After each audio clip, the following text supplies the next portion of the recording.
Assalamualaikum warahmatullahi wabarakatuh. Perkenalkan, saya Karli Francisca NT. Di sini saya akan menjelaskan teori dan teknik konseling dalam pendekatan konseling behavior. Langsung saja pada pembahasan pertama, yaitu sejarah perkembangan. Pada tahun 1904 sampai 1990, Skinner adalah sebagai penemu teori behavioral yang pertama. Ia dibesarkan di lingkungan keluarga yang hangat dan stabil. Skinner sangat tertarik dalam membangun segala macam hal. Ia menerima gelar PhD di bidang psikologi dari Howard University pada tahun 1931 dan akhirnya kembali ke Howard setelah mengajar di beberapa universitas. Skinner adalah seorang juru bicara yang terkemuka untuk behaviorisme dan dapat dianggap sebagai bapak dari pendekatan behavior. Ia juga seorang ahli eksperimen di laboratorium. Skinner tidak mempercayai manusia memiliki pilihan bebas. Di sini menurutnya tindakan tidak dipengaruhi oleh pikiran dan perasaan.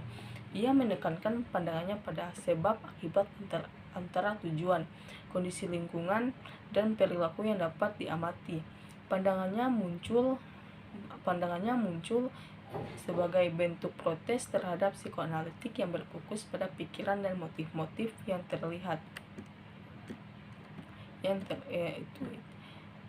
Kemudian sehingga ia merasa perhatian akan fokus terlalu kecil terhadap lingkungan yang dapat diamati. Skinner tertarik pada konsep penguatan dan menerapkan dalam dirinya. Skinner di sini percaya bahwa iptek dapat menjanjikan dan merubah masa depan yang lebih baik. Tetapi behavior tradisional yang diawali pada tahun 1950 dan awal 1960-an di Amerika Serikat dan di negara lainnya itu adalah sebagai awal radikal menantang perspektif psikoanalisis yang dominan. Di sini juga fokusnya adalah pada menunjukkan bahwa teknik pengkondisian perilaku yang efektif dan merupakan alternatif untuk terapi psikoanalitik. Kemudian secara garis besar sejarah perkembangan pendekatan behavior terdiri dari 3 tren utama. Yaitu ada tren pertama, yaitu gelombang 1. Sini pada tahun 1960 Albert Bandura mengembangkan teori belajar sosial yang dikombinasikan pengkondisian klasik dan operan conditioning. Sedangkan pembelajaran observasional Bandura membuat kognisi fokus yang sah untuk terapi behavior. Selama tahun 1960, sejumlah pendekatan perilaku kognitif bermunculan dan mereka memiliki dampak signifikan pada praktek terapi. Tetapi behavior kontemporer ini muncul sebagai kekuatan utama dalam psikologi selama tahun 1970-an dan itu memiliki dampak signifikan pada pendidikan psikologi, psikoterapi dan psikiater dan pekerjaan sosial. Teknik behavior yang diperluas untuk memberikan solusi terhadap masalah bisnis industri dan membesarkan anak. Kemudian dikenal sebagai gelombang pertama di lapangan behavior. Teknik terapi behavior dipandang sebagai pilihan perawatan untuk banyak masalah psikologis. Kemudian gelombang 2 yaitu pada tahun 1980 yang ditandai dengan pencarian konsep dan metode yang melampaui teori belajar tradisional. Terapis behavior melakukan evaluasi terhadap metode yang mereka gunakan dan mempertimbangkan dampak dari praktek terapi klien mereka dan masyarakat yang lebih luas. Meningkatkan perhatian diberikan kepada peran emosi dan perubahan terapi serta peran faktor biologis dalam gangguan psikologis. Dua perkembangan saling signifikan adalah yaitu pertama ada munculnya terus terapi kognitif behavior sebagai kekuatan utama. Kemudian dua yaitu penerapan teknik perilaku untuk mencegah dan pengobatan gangguan kesehatan yang terkait. Kemudian di sini terapi kognitif dianggap sebagai gelombang kedua dari tradisi behavior. Kemudian ada gelombang 3 yaitu pada tahun 2000. Gelombang ketiga dari tradisi perilaku muncul memperbesar ruang lingkup penelitian dan praktik. Perkembangan terbaru termasuk terapi perilaku dialektik, kesadaran berbasis pengurangan stres, kesadaran berbasis terapi kognitif, dan penerimaan terapi komitmen. Masuk pada pembahasan kedua yaitu konsep pokok dan tujuan konseling behavior. Langsung saja konsep pokok yaitu yang dipakai oleh behavior terapi adalah belajar. Belajar dimaksud adalah perubahan tingkah laku yang disebabkan bukan karena kematangan. Teori belajar yang dipakai dalam pendekatan ini sebagai aplikasi dan percobaan tingkah laku dalam laboratorium. Manusia juga merupakan makhluk reaktif yang tingkah lakunya dikontrol oleh faktor-faktor dari luar. Manusia memulai kehidupannya dengan memberikan reaksi terhadap lingkungannya dan interaksi yang menghasilkan pola-pola perilaku yang kemudian membentuk kepribadian. Manusia bukanlah hasil dari dorongan tidak sadar, melainkan merupakan hasil belajar sehingga ia dapat diubah dengan manipulasi dan berkreasi kondisi-kondisi pembentukan tingkah laku. Kemudian tujuan konseling behavior ini yaitu sesuai dengan namanya, maka tujuan konseling behavioral yaitu membantu menciptakan kondisi dan lingkungan baru agar klien mampu belajar merubah perilaku dalam rangka memecahkan masalah yang dihadapi. Tujuan konseling behavior berorientasi pada pengubahan dan modifikasi perilaku konseling, yaitu ada beberapa perubahan tujuan yaitu menciptakan kondisi-kondisi baru bagi proses belajar, penghapusan hasil belajar yang tidak adaptif, memberi pengalaman belajar yang adaptif namun dipelajari.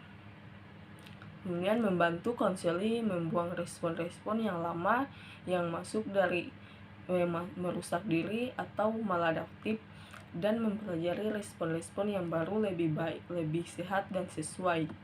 Kemudian konseli belajar perilaku baru dan mengeliminasi perilaku yang maladaptif, memperkuat serta mempertahankan perilaku yang diinginkan.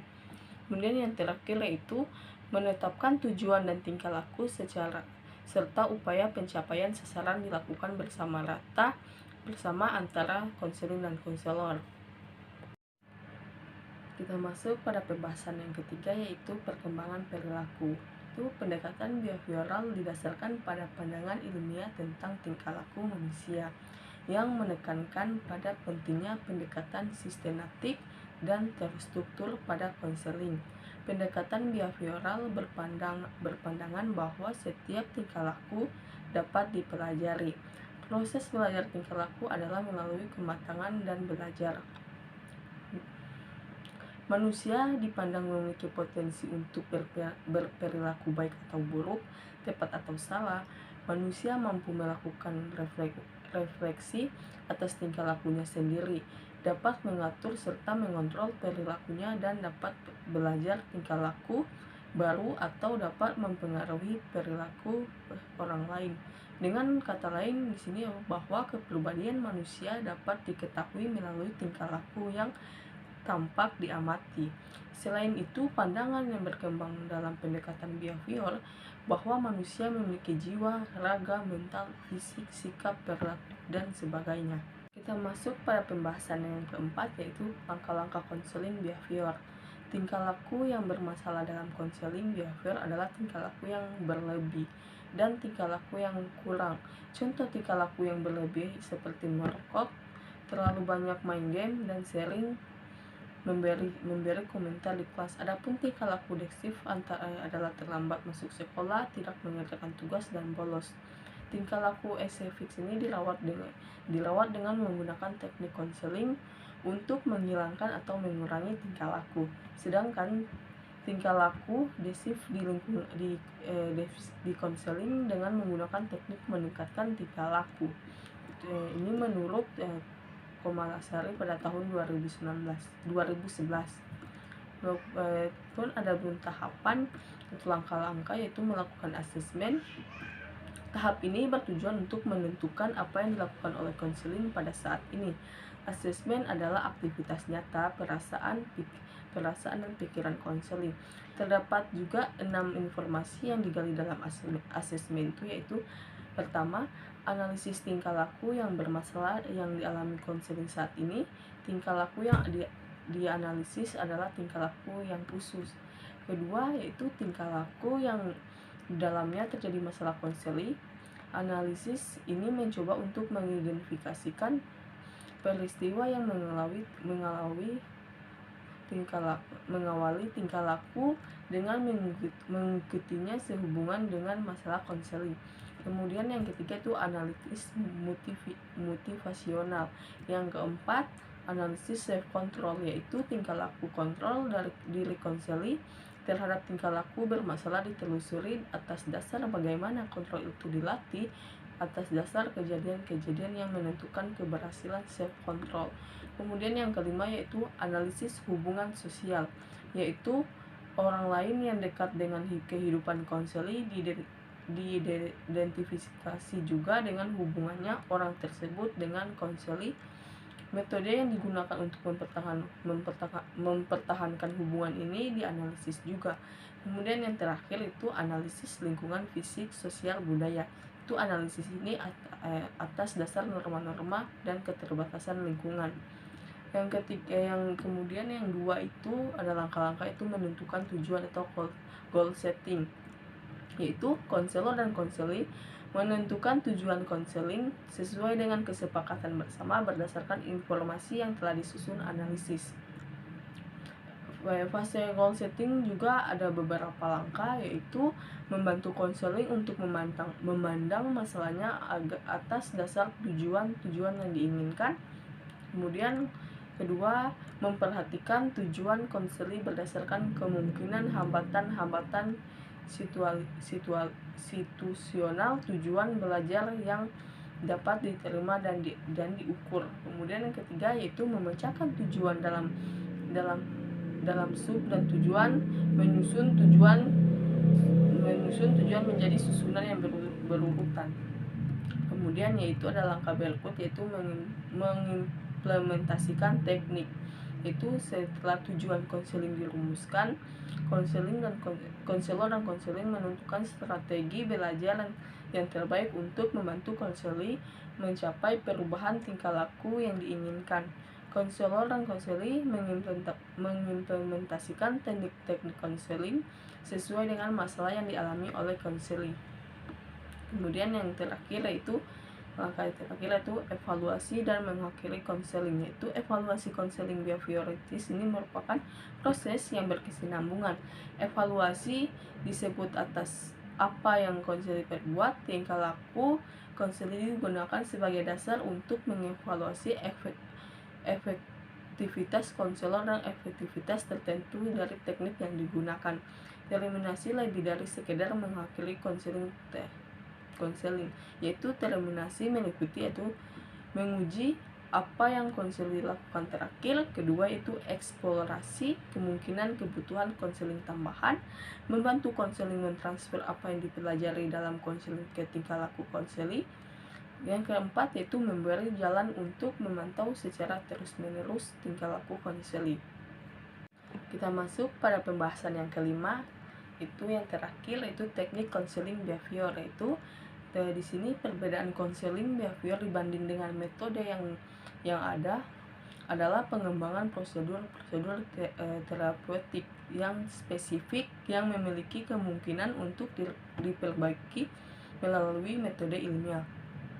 Dalam konseling behavior, teknik-teknik spesifik yang beragam dapat digunakan secara sistematis dan hasilnya bisa dievaluasi. Teknik-teknik tersebut bisa digunakan jika saatnya tepat untuk menggunakan, dan banyak diantaranya yang bisa ke dalam praktek psikoterapi yang berlandaskan model-model lain. Kemudian ada itu yang menurut Latipun pada tahun 2008, yaitu teknik yang digunakan dalam konseling behavioral itu ada teknik tingkah laku umum, yaitu terdiri dari schedule penguatan adalah suatu teknik pemberian penguatan. Kedua, klien ketika tingkah baru selesai dipelajari dimunculkan oleh klien. Penguatan harus dilakukan secara terus-menerus sampai tingkah laku tersebut terbentuk dalam diri klien. Kemudian yang ketiga itu shaping atau adalah teknik terapi yang dilakukan dengan mempelajari tingkah laku baru secara bertahap. Konselor dapat membagi-bagi tingkah laku yang ingin dia capai dalam beberapa unit, kemudian mempelajari dalam unit-unit kecil. Kemudian yang keempat itu dalam teknik tingkah laku umum ada eksistensi, adalah teknik terapi berupa penghapusan penguatan agar tingkah laku maladaptif tidak berulang. Ini didasarkan pada pandangan bahwa individu tidak akan bersedia melakukan sesuatu apabila tidak mendapatkan keuntungan. Kemudian ada teknik-teknik spesifik, yaitu yang pertama itu ada desensitasi sistematik, yaitu desensitasi sistematik adalah teknik yang paling sering digunakan adalah teknik yang cocok untuk menangani fobia-fobia, tetapi keliru apabila menganggap teknik ini hanya bisa diterapkan pada penanganan ketakutan. Teknik ini diarahkan kepada klien untuk menampilkan respon yang tidak konsisten dan dengan kecemasan. Itu desensitisasi sistematik melibatkan teknik relaksasi, di mana klien diminta untuk menggambarkan situasi yang paling menimbulkan kecemasan sampai titik di mana klien tidak merasa cemas. Kemudian ada kedua itu latihan aresif, yaitu pendekatan behavioral yang dengan cepat mencapai popularitas adalah latihan aresif yang bisa diterapkan terutama pada situasi interpersonal, di mana individu mengalami kesulitan untuk menerima kenyataan bahwa menyatakan atau menegaskan dirinya adalah tindakan yang layak atau benar. Kemudian yang ketiga itu terapi aversi, yaitu teknik pengondisian aversi yang telah digunakan secara luas untuk meredamkan gangguan behavioral spesifik, melibatkan pengasosiasian tingkah laku simptomatik dalam suatu stimulus yang menyakitkan sampai tingkah laku yang tidak diinginkan terhambat kemunculannya. Stimulus aversi biasanya berupa hukuman dengan kejutan risik atau pemberian ramuan yang membuat mual. Kendala aversi bisa melibatkan penarikan pemerkuat positif atau penggunaan berbagai bentuk hukuman. Yang keempat yaitu pengondisian operan, yaitu tingkah laku operan adalah tingkah laku yang memancar hal menjadi ciri organisme aktif. Ia adalah tingkah laku beroperasi di lingkungan untuk menghasilkan akibat. Tingkah laku operan merupakan tingkah laku yang paling berarti dalam kehidupan sehari-hari, yang mencakup membaca, berbicara, berpakaian, makan, dan alat-alat makan, bermain, dan sebagainya. Kemudian yang kelima yaitu penguatan positif, yaitu pembentukan suatu pola tingkah laku dengan memberikan ganjaran atau penguatan segera setelah tingkah laku yang diharapkan muncul adalah suatu cara yang ampuh untuk mengubah tingkah laku. Penguatan positif dalam teknik yang dilakukan melalui pemberian ganjaran setelah tingkah laku yang diharapkan muncul. Dan penggunaan positif dilakukan agar klien dapat mempertahankan tingkah laku yang telah terbentuk. Kemudian yang keenam yaitu pencontohan. Dalam pencontohan, individu mengamati seorang model dan kemudian diperkuat untuk mencontoh tingkah laku sang model. Belajar yang bisa diperoleh melalui pengalaman langsung bisa pula diperoleh secara tidak langsung dengan mengamati tingkah laku orang lain kemudian orang lain. Itu dalam teknik ini klien dapat mengamati seseorang dijadikan modelnya untuk berperilaku, kemudian diperkuat dengan mencontoh tingkah laku sang model. Dalam hal ini konselor dapat bertindak sebagai model yang akan ditiru oleh klien. Itu yang terakhir. Kemudian yang terakhir dalam teknik konseling yaitu token ekonomi, yaitu metode token ekonomi, yaitu dapat digunakan untuk membentuk tingkah laku apabila persetujuan dan pemerkuat yang tidak bisa diraba lainnya tidak memberikan pengaruh. Kemudian metode ini menekankan penguatan yang dapat dilihat dan disentuh oleh klien yang dapat ditukar oleh klien dengan objek atau hak istimewa yang diinginkan. Token ekonomi ini dapat dijadikan pemikat oleh klien untuk mencapai sesuatu. Sekian dari saya. Wassalamualaikum warahmatullahi wabarakatuh.